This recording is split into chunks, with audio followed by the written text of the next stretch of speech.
শিমুলতলি গ্রামের পাশ দিয়ে বয়ে চলেছিল ঘন গভীর বিশাল এক জঙ্গল। সেই জঙ্গলে বসবাস করত এক দুষ্টু ডাইনি। ডাইনিটি ওই জঙ্গলে বসবাস করতে থাকা সব পশু পাখিদের খেয়ে নিত। তার হাত থেকে কোনো প্রাণী রেহাই পেত না।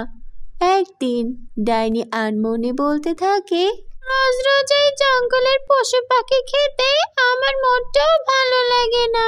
এখন আমি কি করি? আমাকে অন্য কোনো উপায় বের করতে হবে, যাতে আমি অন্য কোনো খাবারের ব্যবস্থা করতে পারি। এইসব কথা বলে ডাইনি সে জঙ্গল থেকে বেরিয়ে পাশের শিমুলতলি গ্রামে প্রবেশ করে আর বলে, আরে এই আশপাশ থেকে কত মানুষের গন্ধ ভেসে আসছে। আমি তো মানুষের গ্রামে প্রবেশ করেছি। এখন আমি মানুষের নরম নরম মাংস খাবো, ওদের রক্ত চষে খাবো। এ কথা বলে ডাইনি গাছের আড়ালে লুকিয়ে থাকে। তখনই সেইখান দিয়ে একটা লোক হেঁটে যাচ্ছিল। ডাইনি লোকটিকে দেখে অনেক খুশি হয়। তারপর তার সামনে প্রকট হয়। লোকটি ডাইনিকে দেখে অনেক ভয় পেয়ে যায় আর বলতে থাকে, কে তুমি? এভাবে আমার রাস্তা আটকে দাঁড়ালে কেন? কত ভয়ানক দেখতে। শুধু আমি ভয়ানক দেখতেই নই রে, আমি তোকে খেয়েও নেব। আমি হলাম ডাইনি, তোকে খাবো আর তোকে খেয়ে আমি আমার ক্ষুধা মেটাবো। না না, দয়া করো, তুমি আমাকে যেতে দাও, আমাকে খেও না। কিন্তু ডাইনি লোকটির কোনো কথাই শোনে না। সে লোকটিকে মেরে তার মাংস খেয়ে নেয়। আহা, বড়ই তৃপ্তি পেলাম। মানুষের মাংস এত মজা! আর আমি কিনা এতদিন বোকার মতো জঙ্গলের পশু পাখি খাচ্ছিলাম। আজকের পর থেকে রোজ আমার একটা করে মানুষ চাই। আমি এই গ্রামে সব মানুষ খেয়ে তবে এই গ্রাম ছাড়বো। এই বলে ডাইনি সেই পাশে থাকা গাছের ওপর বসে থাকে। তারপর থেকে সেই রাস্তা দিয়ে যেই যেত ডাইনি তাকে খেয়ে নিত। এদিকে গ্রামে সব মানুষেরা হারিয়ে যাচ্ছিল, তাই তো সব গ্রামবাসীরা অনেক দুশ্চিন্তার মধ্যে পড়ে যায়। তাই তো সবাই একসাথে মিলে ওই গ্রামে মণ্ডল মশাইয়ের কাছে যায়। এত মানুষকে একসাথে দেখে মণ্ডল মশাই বলেন, কি হয়েছে? তোমরা সবাই মিলে একসাথে আমার বাড়িতে এই সময়? কোনো বিপদ ঘটেছে নাকি?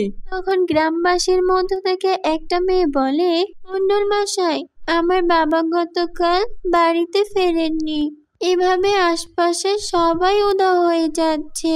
আপনি কিছু একটা করুন। মা মারা যাবার পর থেকে বাবা ছাড়া যে আমার আর কেউ নেই। তখন আরেকজন বলে, হ্যাঁ মণ্ডল মশাই, আমার স্বামীও আজকে 3 দিন ধরে নিখোঁজ হয়েছে। এদিকে বুড়িমার ছেলেও নিখোঁজ। এখানে যারা এসেছে তাদের পরিবারের সবাই একজন করে নিখোঁজ হয়েছে। এসব তোমরা কি বলছো? তাহলে সবাই কোথায় গেল? হুট করে এত মানুষ নিখোঁজ হয়ে যাবার পেছনে কি কারণ থাকতে পারে? মণ্ডল মশাই, জানা গেছে যারা নিখোঁজ হয়েছিল তারা সবাই ওই জঙ্গলের পাশে রাস্তা দিয়ে শহরে গিয়েছিল, আর তারপর থেকেই তাদের আর পাওয়া যায়নি। তাহলে এখন আমাদের সবাইকে একত্রিত হয়ে একটা মোকাবেলা করতে হবে। এভাবে তো বসে থাকা যাবে না, তাহলে গ্রাম একসময় মানুষশূন্য হয়ে যাবে। হ্যাঁ মণ্ডল মশাই, আমি আপনার সাথে একমত। তারপর তারা সবাই মিলে একটা বুদ্ধি বের করলো ওই ডাইনিকে প্রতিহত করার জন্য। পরের দিন ডাইনি গাছের ডালে বসে অপেক্ষা করতে থাকে, কিন্তু সে কোনো মানুষের দেখা পাচ্ছিল না। তখন ডাইনি রেগে গিয়ে বলে, আজকে কোনো মানুষের গন্ধই পাচ্ছি না, ব্যাপারটা কি? তবে কি মানুষেরা টের পেয়ে গেল আমি ওদের গিলে খাচ্ছি তা?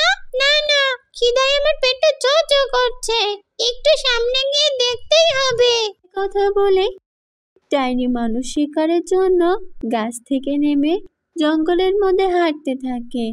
এভাবে হাঁটতে হাঁটতে সে ক্লান্ত হয়ে পড়ে।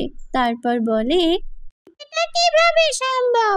একটা গ্রাম এভাবে মানুষ শূন্য হয়ে যেতে পারে কিভাবে? আমি তো কেবলমাত্র 10-12টা মানুষ খেয়েছি, এতে গ্রামে মানুষ শূন্য হয়ে গেল। এই বলে ডাইনি আবারও সামনের দিকে এগোয়। তখনই সে সেখানে একটা বাচ্চা মেয়েকে পড়ে থাকতে দেখে।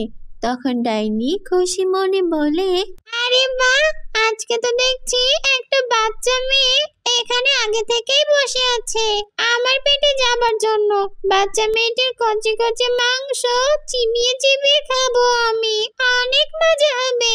এই বলে ডাইনি সেই বাচ্চা মেয়েটির কাছে এগিয়ে গেল, আর যখনই তাকে ছুঁতে গেল তখনই তার গা জ্বালা করতে শুরু করলো। আমার গাটা এমন জ্বলছে কেন? পুরো শরীর আমার জ্বলে গেল, মনে হচ্ছে কেউ আমার গায়ে আগুন ধরিয়ে দিল গো। তখনই সব গ্রামবাসীরা সেখানে চলে আসে, আর মেয়েটিও সেখান থেকে উঠে পড়ে আর বলে, একদম ঠিক হয়েছে, তোর জন্য আমি আমার বাবাকে হারিয়েছি। দুষ্টু ডাইনি, তুই এতদিন গ্রামের মানুষদের কিলে খেয়েছিস তাই না? এখনই তোর গায়ে আগুন ধরে যাবে আর তুই পুড়ে মরবি। মেয়েটি কথা বলতে না বলতেই ডাইনির পুরো শরীরে আগুন ধরে যায়, আর সে যন্ত্রণায় ছটফট করতে থাকে। আমাকে ছেড়ে দে, আমাকে বাঁচা তোরা, আমি আর কখনোই মানুষের মাংস খেতে আসবো না, অনেক দূরে চলে যাব। কখনোই না, কারণ তোর জন্যই আমাদের গ্রামের মানুষের প্রিয় স্বজনদের তারা হারিয়েছে। আরো আগে যদি আমরা এটা বুঝতে পারতাম তাহলে আর এভাবে কাউকে হারাতে হতো না। তারপর ডাইনি পড়ে মারা যায়। ওই ডাইনিকে আর কখনোই সেই গ্রামে দেখা যায় না, আর সব গ্রামবাসীরা তাদের বাড়িতে ফিরে আবার আগের মতো জীবনযাপন করতে থাকে। ছোট্ট বন্ধুরা, আমাদের আজকের গল্পটি তোমাদের কাছে কেমন লেগেছে তা আমাদের জানাতে ভুলো না কিন্তু। যদি ভালো লেগে থাকে তাহলে অবশ্যই একটা লাইক দিয়ে আমাদের চ্যানেলটিকে সাবস্ক্রাইব করে দাও। ধন্যবাদ।